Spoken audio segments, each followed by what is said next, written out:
ቃለው እኔ ከሱ ጋር አብሬ መኖር ነው የምፈልገው ብለሽ እየሄድሽበት ያለው ነጥብ ግን በፍጹም ልክ ያልሆነ ነገር ነው።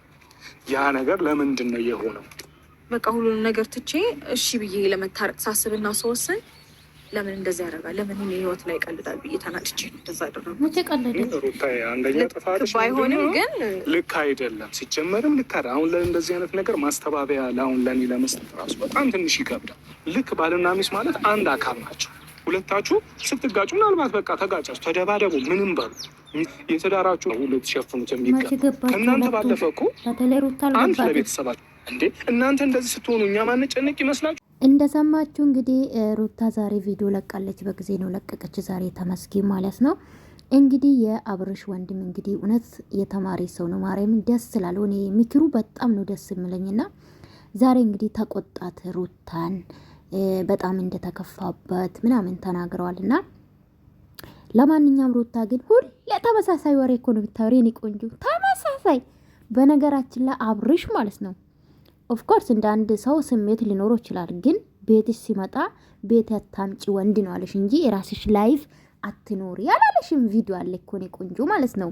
እና የሰው ልጅ ደግሞ መበቀል አልነበረብሽም። በቃ ማለት አንቺ የተሻልሽ ጎበዝ ሆነሽ ነው መገኘት ያለብሽ ብዬ ነው የማስበው። የሰው ልጅ በል የራስሽን ልታረጋችም ይሄ ሰይጣን ነው ደግሞ በቀል ማለት ነው። መበቀል አልነበረብሽም።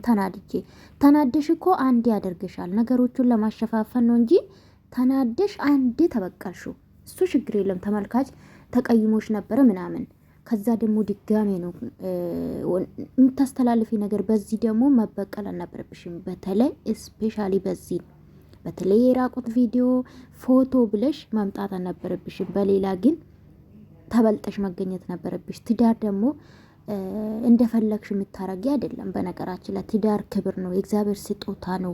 ልጅ ተባረከ ልጅ አግኝታችኋል። በፍቅር ልጃችሁ ማሳደግ ትችሉ ነበርና የሰው አይን ውስጥ ራሱ አትገቡም ነበርና ለማንኛውም ወንድሙ እንግዲህ በጣም ምክር ነው ያስተላለፈና ለማንኛውም ውዶቼ እኔ ስለ ሩታ እኔ ምንም ማውራት አልፈልግም። ታውቃላችሁ በሰሩ ቪዲዮ ነው ብቻ አስታት የምሰጠው።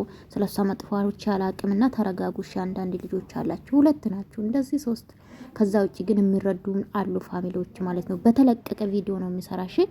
ለማንኛውም ወዳችኋለሁ። ይመቻችሁ። ላይክ ሰብስክራይብ ማድረጋችሁ እንዳትረሱ እሺ።